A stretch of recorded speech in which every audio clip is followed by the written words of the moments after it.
Hello and welcome to the Indiana Lawyer Podcast, your source for news and Hoosier law, brought to you by Taft. I'm Alexa Shrake, Indiana Lawyer Reporter, and your host this week. As always, I'm here in our Monument Circle studio with Managing Editor Daniel Carson and reporter Maura Johnson to give you the rundown on the latest legal news. Plus, I chat with Charlie Hyde, President and CEO of the Benjamin Harrison Presidential Site, about Harrison's legacy. So, let's get started. Today is Wednesday, August 21st, 2024, and these are your headlines. To start, Maura, give us the latest update on cameras in the courtroom. Results from a survey by the Indiana Supreme Court's Office of Communication, Education, and Outreach showed the majority of respondents believe the use of news media cameras in courtrooms has been successful so far. These results include 43 responses from members of the media and 67 responses from judicial officers. According to the survey, 88% of media respondents and 85% of judges said the initiative is good or great so far.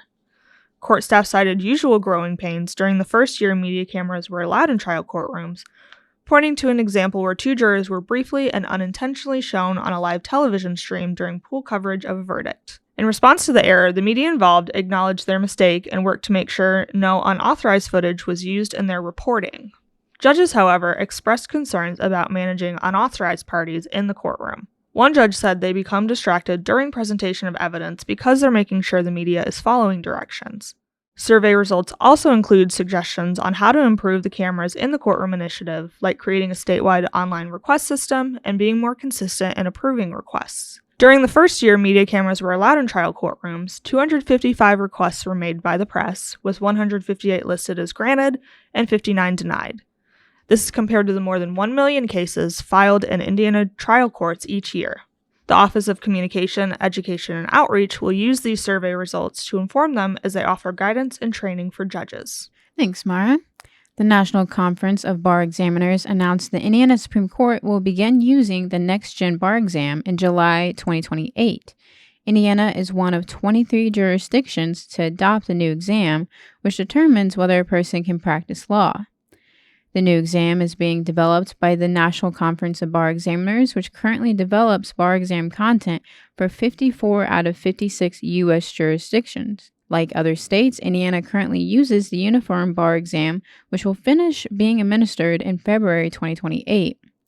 The NextGen Bar Exam will test 9 areas of legal doctrine that include contract law, evidence, torts, business associations, and constitutional law, among others. Like the current bar exam, the NextGen exam will be administered and written, portions graded, by the individual U.S. jurisdictions. The exam will be administered over 1.5 days, with 6 hours of testing time on day 1 and 3 hours on day 2. Next, Daniel, what can you tell us about a bill that would create more judicial positions? A bipartisan bill co-authored by Indiana Republican Senator Todd Young has passed unanimously in the U.S. Senate and is now heading to the House of Representatives as Congress looks to address judicial shortages in federal courts. Young and Democratic Senator Chris Coons of Delaware co-authored the Judicial Understaffing Delays Getting Emergencies Solved, or Judges, Act of 2024. According to Young's office, the Judges Act would address judicial emergencies and shortages across the country by increasing the number of federal district judges in the most overworked regions of the country, including the Southern District of Indiana. Carl Tobias, a University of Richmond School of Law professor, said he thought Young deserves enormous credit for doggedly and tirelessly working on a judgeships bill for many years that the federal judiciary desperately needs in order to comply with Federal Rule of Civil Procedure 1, which urges the expeditious, inexpensive, and fair resolution of disputes. Tobias added that Coons helped move the final bill across the finish line. He said he thought the prospects are very good for passage in the House because all senators agreed on the bill and an election year makes it possible. The Judges Act would act on the findings in the nonpartisan 2023 Judicial Conference of the United States report by creating the recommended 66 new judgeships, including one in the Southern District of Indiana, during future presidential administrations. Additionally, the bipartisan bill includes new transparency requirements and provisions to ensure greater access to justice in certain high-need areas of the country. As of March 31st, 2023, there were 686,797 pending cases in federal district courts across the country, averaging 491 filings per judgeships over a 12-month period. The Southern District of Indiana would be part of the first tranche of the newly created judgeships under this bill. Thanks, Daniel. A California-based family jewelry business is now trying to prove that money seized at the Indianapolis FedEx Center belonged to them and was not associated with any criminal business. Earlier this year, Henry and Min Ching made a bulk sale to a retailer in Virginia who was slow to submit payment. A few months after the sale, in April, the retailer informed the couple that she could pay promptly with cash. Henry and Min agreed to accept payment for the merchandise in cash. The retailer shipped the cash payment through FedEx, and the parcel was routed through the Indianapolis FedEx hub, the second largest FedEx hub in the U.S. There, a police officer seized the package and presented it to a canine. The police dog alerted to it, allowing police to get a search warrant to open the parcel. After an officer found the cash in the parcel, Marion County prosecutor Ryan Mears filed a civil forfeiture action to keep all the money. As with other civil forfeiture cases originating from the FedEx facility, the prosecutors alleged that the cash was proceeds of a, quote, violation of a criminal statute, end quote. According to the Institute for Justice, Indiana has begun proceedings to seize more than $2.5 million from the in-transit parcels, and the state has already raked in approximately $1 million from those parcels. The Changs have never done business in Indiana, nor have they ever been to the Hoosier State. They've had their business for 30 years, and this is the first time something like this has happened to them. Henry Chang said during a press conference last week that he hopes he can change what Indiana is doing in creating civil forfeiture cases and intercepting packages traveling to legit businesses. The Institute for Justice filed a response to the forfeiture complaint in Marion Superior Court, along with counterclaims alleging Indiana violated the company's rights and those of classes of people in similar situations. A hearing is scheduled for September on the motion for class certification. Now, going back to Daniel, there was a recent ruling from the Seventh Circuit on campaign finance. What can you tell us? The Seventh Circuit Court of Appeals vacated a lower court's ruling that denied a preliminary injunction for the Indiana Right to Life Victory Fund and a media company against two provisions of Indiana law dealing with campaign finance restrictions. In its opinion, the appellate court ruled that Indiana's prohibition on corporate contributions to super PACs cannot be upheld on corruption prevention grounds because that interest does not extend to such independent expenditures. The Indiana Right to Life Victory Fund and Sarkis Rarzian Incorporated had requested a preliminary injunction in the Indiana Southern District Court against state law that they read to prohibit corporate contributions earmarked for independent expenditures. The Seventh Circuit remanded the case with instructions to enter a preliminary injunction barring enforcement of Indiana's campaign finance restrictions against either the fund or Sarkis Tarzian. The Indiana Right to Life Victory Fund and Sarkis Tarzian Incorporated had requested a preliminary injunction in the Indiana Southern District Court against state law that they read to prohibit corporate contributions earmarked for independent expenditures. The Seventh Circuit remanded the case with instructions to enter a preliminary injunction barring enforcement of Indiana's campaign finance restrictions against either the fund or Sarkis Tarzian.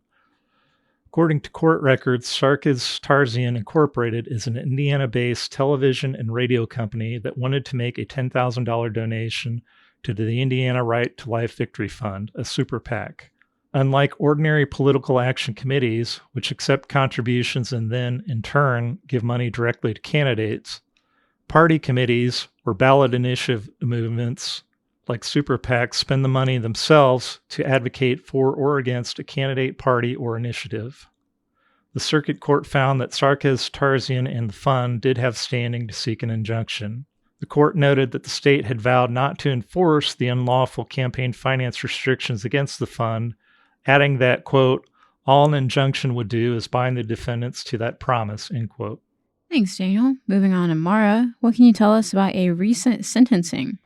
A man was sentenced to 60 years in the Indiana Department of Correction for his role in a 2023 shooting in Indianapolis. According to the Marion County Prosecutor's Office, Howard Moffitt was found guilty of murder and had a habitual offender sentencing enhancement added back in June for the July 2023 shooting of victim Anthony Drummer. On July 20th, 2023, police were called to the 700 block of North Meridian Street for reports of a person shot.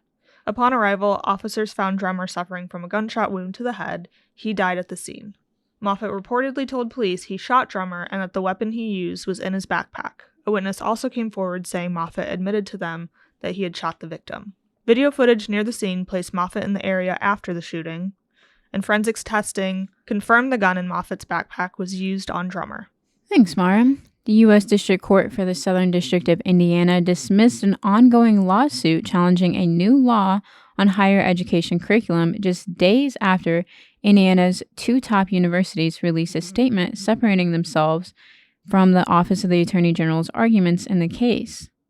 The American Civil Liberties Union filed the lawsuit in May on behalf of two professors at Purdue University Fort Wayne, claiming Senate Ruled Act 202 violated the First and 14th Amendments of the U.S. Constitution. The complaint claimed the law is ambiguous. Both Stephen Carr, a professor of communication and director of Purdue's Institute for Holocaust and Genocide Studies, and David Schuster, an associate professor in the university's history department, stated they are fearful of the law's penalties if they were to fail to comply with the law. Penalties can include the revocation of tenure, discipline, or termination. The plaintiffs motioned for a preliminary injunction before the law was set to go into effect on July 1st. However, that was never ruled on. In an August 15th ruling, the district court denied the motion and granted the Office of the Attorney General's motion to dismiss the lawsuit for lack of jurisdiction. In its dismissal, the district court stated the plaintiffs lacked subject matter jurisdiction in showing the bill creates real, not speculative, harm to their First Amendment rights. Indiana University and Purdue University had their outside counsel at Barnes & Thornburg LLP join a legal brief from Rakita's office that argued the university's faculty have no First Amendment rights in the classroom. The universities clarified that they only joined the first argument of the legal brief on the plaintiff's standing and the rightness of the case at education. And finally, to wrap up this week's headlines, Maura, tell us what you were working on for our next print issue. The 2024-2025 school year marks the first where school corporations in Indiana will be required to follow certain expectations surrounding student cell phone use in the classroom. Senate Bill 185, which became law in July, requires school corporations to adopt and implement policies prohibiting the use of cell phones in the classroom unless it's for educational purposes or in emergencies. Read more about how school corporations are approaching the new law and how cell phones affect student learning in our August 28th print issue. Okay, that'll do for this week's headlines. As always, if you want more legal news, check us out at theindianalawyer.com. Stick around after our sponsor break to hear my interview with Charlie Hyde.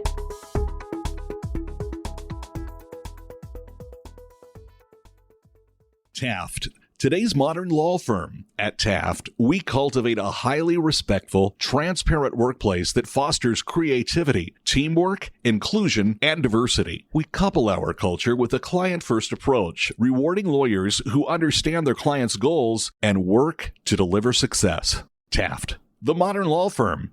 To learn more, visit taftlaw.com. I have with me today President and CEO of the Benjamin Harrison Presidential Site, Charlie Hyde. Harrison was America's 23rd president. Prior to his presidency, he practiced law in Indianapolis. The presidential site that resides on Indianapolis's Old North Side hosts several events throughout the year, including naturalization ceremonies and the Wicked World of Croquet. Harrison's 191st birthday is on August 20th. So to start, Charlie, tell us about the birthday celebration this year. I know it's you got a lot planned. Yes. Well, thank you so much for having me on today. And, the birthday celebration, August 20th, is one of over 30 public programs and events that we have each year. We're actually open 7 days a week. So it's our way of being able to acknowledge the 23rd president's birthday. It'll be his 191st birthday, to be able to welcome in the community. It is a free day, and we actually have free cake, which people seem to especially appreciate, along with the free admission during the day. Again, it's a way for us to acknowledge America's Hoosier president, the only president elected from the state of Indiana, and his contributions to our state, to our nation, and really a tremendous legacy that he gave to our country through his various efforts and exertions. So I know one of the things planned is a time capsule. So can you tell us a little bit about like the idea for that, and what are some of the items that are going to be in it? Yes, we partnered with Foundation Forward and the Charters of Freedom Monument there at the Johnson Floyd Family Presidential Commons. And so as part of that, and within that Sarah Evans Barker Citizenship Plaza, we're really seeking to encourage people to better understand both their rights and responsibilities as citizens. And so it's perfect to have that time capsule there, and that it really calls attention to the fact that much of our work as citizens is not just about how it directly impacts us, but how it impacts the future.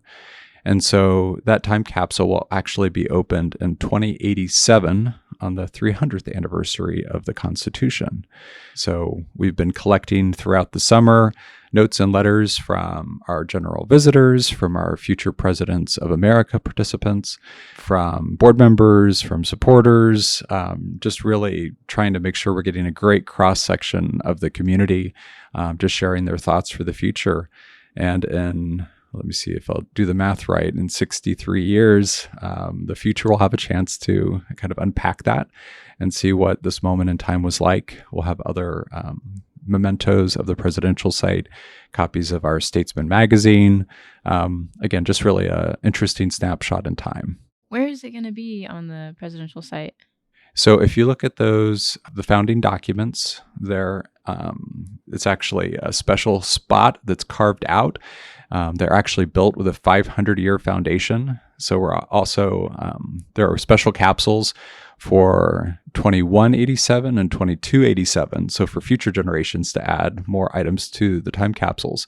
But with that 500-year foundation, symbolically looking at the long and enduring future of our country, if we all live up to our obligations as citizens, but it'll just be tucked, right in the back of those founding documents. Tell us a little bit about, how you got involved with the presidential site. Well, I think that my involvement in the way that Citizenship Plaza is constituted kind of intersect. So there's a great quote from Benjamin Harrison. He said, "An American citizen could not be a good citizen who did not have a hope in his heart." And I'm I have a history degree from Hanover College. Love history and nonprofit work. My career has been in the nonprofit world for the past 25 years. And so when the opportunity came about where the presidential site was looking for new leadership, actually almost 10 years to the day, it just seemed like a great intersection with my own interests. And I felt like it was a place where I could meaningfully contribute with that intersection of history and civics education. And so that's really what I've sought to do in my time with the organization. And it's been made possible because we have a tremendous staff, we have phenomenal volunteers, we have a fantastic board, we have a great community of supporters. And so I've just really enjoyed getting to work with that group of people and really advancing this idea, this legacy of an American president who thought it was fundamental to have hope in one's heart for the future of this country. So really focusing on that and understanding what Harrison was seeking to accomplish through his own administration. I mean, you look at some of those signature things that came from his administration. He called for and signed the Sherman Antitrust Act. He also was a big advocate for a two-ocean navy for national defense. He was a tremendous supporter of veterans and meeting the country's obligations to them with the Pension Reform Act. He also was a strong proponent of conservation, so calling for and signing the Forest Reserve Act that created the National Forest System and allowed him to immediately put more than 13 million acres under federal protections. He was an outspoken advocate for Black civil rights. Just really tremendous legacy as president. And even the way that we look at ourselves as Americans was in part shaped by Harrison's vision. So he was centennial president. He was elected 100 years after George Washington. And there were enormous national celebrations as Harrison recreated that inauguration in New York City as Washington had done. And he saw all the flags fluttering throughout the city as he went through. And he said, when these celebrations are done, do not put away your flags. Please continue to fly them in front of your schools and public buildings. So that tradition harkens back to the Hoosier president, Benjamin Harrison. And he also then, during his administration, recognized the value of the Pledge of Allegiance as a unifying element. So at a moment when, there was huge immigration coming into the country. I mean, it was Harrison that opened Ellis Island and was really seeking to standardize what that immigration process looked like at a federal level. And his own experience as a Union soldier, volunteering for the Union cause during the American Civil War just 2 decades prior, he recognized the importance of thinking about our shared identity as Americans, taking precedence over state-based identity, which again was part of what caused so much mischief during the Civil War. But then also those national identities, as people, left those behind, and we're all coming to this country to become part of, this place and to build a new future. So again, I think it harkens back to Harrison's exhortation to have hope in our hearts for this country. What are some of your favorite things that the site does? I have to say, nothing warms my heart more than seeing the next generation being involved civically. And so the ways in which we can help facilitate that and celebrate that certainly warm my heart. I think about us being one of the signature field trips for Indiana fourth graders. So we have tens of thousands of school children that come through the museum each year. And learn more about our shared history and learn about civics through Harrison's own leadership. Other programs and events, we have our Future Presidents of America program, which just had its 10th cohort and is actually expanding nationally to other presidential organizations. So we have nearly 200 alumni of that program. And just getting to see their leadership journey and seeing the way that they're taking on the mantle of being good citizens and understanding what that means and how they can help increase their participation in this American system of self-government is all the more important. You mentioned earlier the naturalization ceremony. I have to say that it has to be one of my favorite events of the year, and that getting to celebrate nearly 100 new citizens and being joined by 400 or 500 celebrants just there to kind of cheer on that accomplishment. And for me, getting to witness it each year, it's almost like a renewal of vows. As a citizen and understanding and being reminded of the sacrifices that each of these individuals, from very different circumstances are making to become U.S. citizens, and that they've gone through that long, laborious process and have come to that big moment, that big day, is just something we should all embrace and celebrate.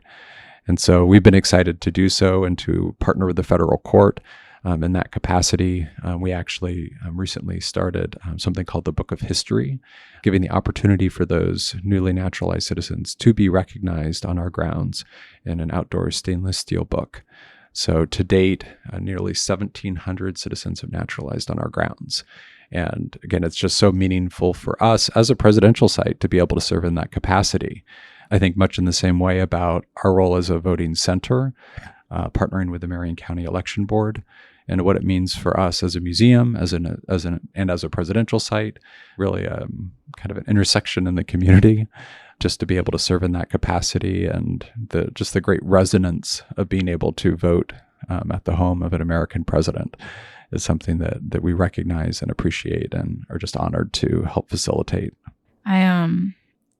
I can't remember when it was. I got to tour the museum like a year ago, and it was really fascinating. Do you have like a favorite like room or thing there? I know it recently got renovated, right? Yes. So we recently completed our Old Glory, New Vision capital campaign, and we were just truly amazed at the outpouring of interest and support of what we're seeking to accomplish. Certainly as stewards of something that is locally significant and has such tremendous national relevance.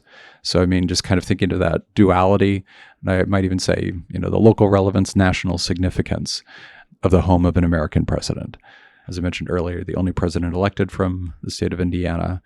And so with that $6.8 million capital campaign, it allowed us to make more than $2 million of improvements directly to the historic structure.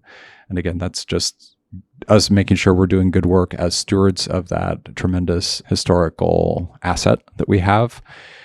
So looking at everything from, the 380,552 bricks, 10% of which had to be tuck pointed, looking at the slate roof, the windows, like all the trim and all the painting, the limestone, just all these, care and diligent components. We actually conducted a 472-page historic structures report that informed all of that work, but then also raising the visibility of the presidential site.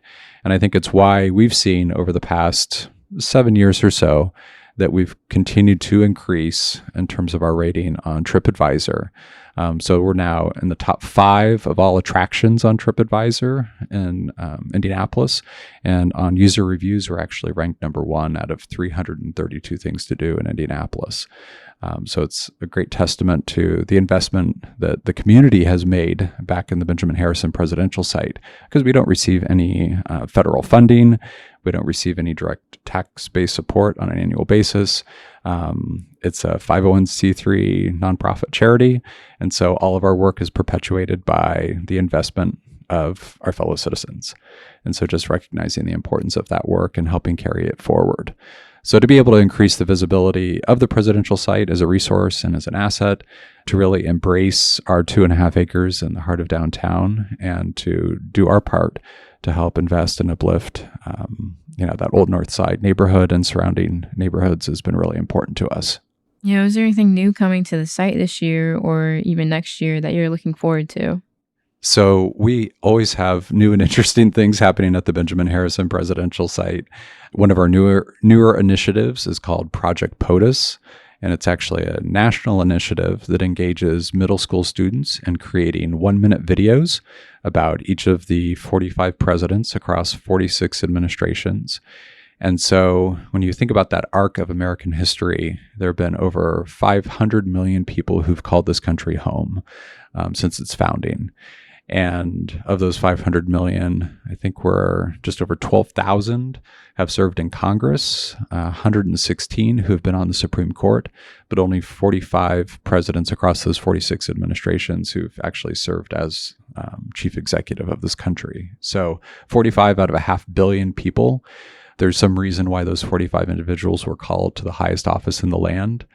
And that's something that we understand, that those stories deserve understanding better. And we represent one of those 45 individuals. So we're able to share the story specifically of Benjamin Harrison, but through this Project POTUS initiative, encouraging middle schoolers to share those other presidential stories through the lens of their own generation. And so it's been a tremendous program. We've seen national interest. I think we've seen representation from across 25 plus states between the video submissions and our citizen jurors who help us crowd rate the videos as they're submitted. This year's winning video is actually on Harry Truman. And I would highly encourage anyone, just go to projectpotus.org. And it's a 1-minute stop motion animation video using Legos by a young man in York, Pennsylvania. And it's brilliant. It's just absolutely brilliant. So I'd encourage anyone, get a chance, projectpotus.org, and you can check that out. But that's really our focus as an organization, is to really be thoughtful about how we help engage people in understanding our shared history and become more active in civic engagement.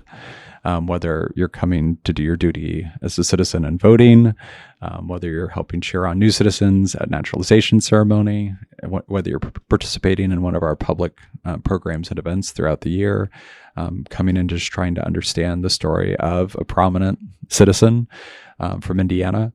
There's just a lot that we're able to do in terms of leveraging, again, that National Historic Landmark home and our nationally significant collection of nearly 11,000 artifacts. You'd asked about new things that are coming down the road.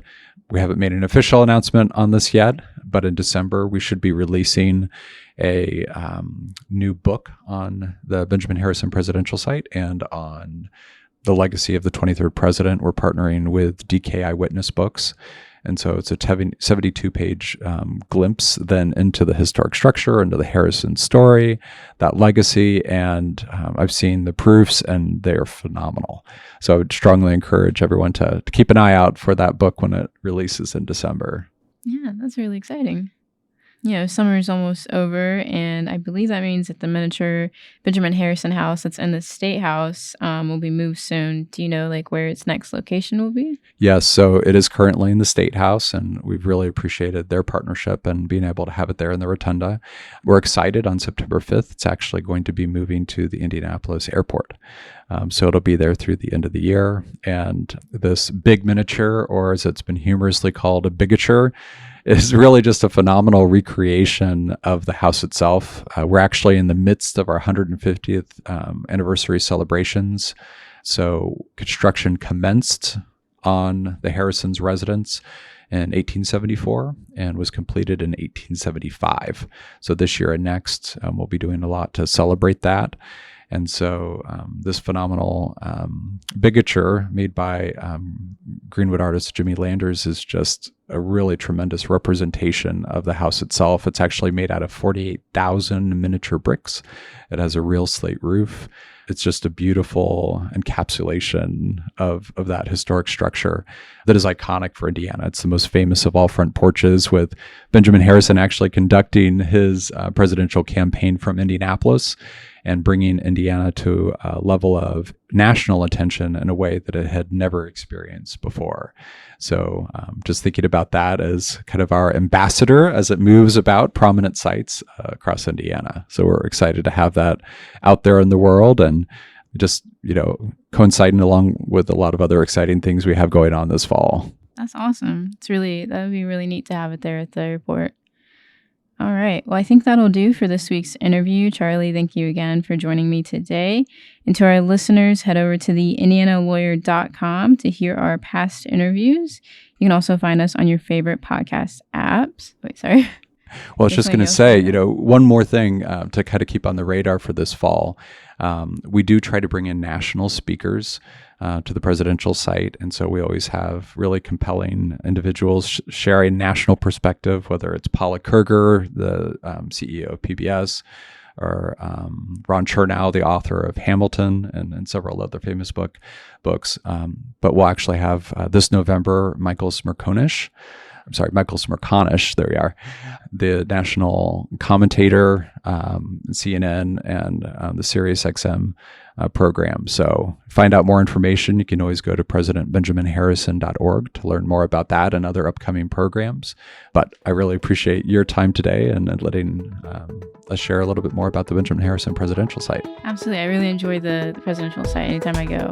So I'm glad to do this. All right. Well, we'll talk to y'all soon.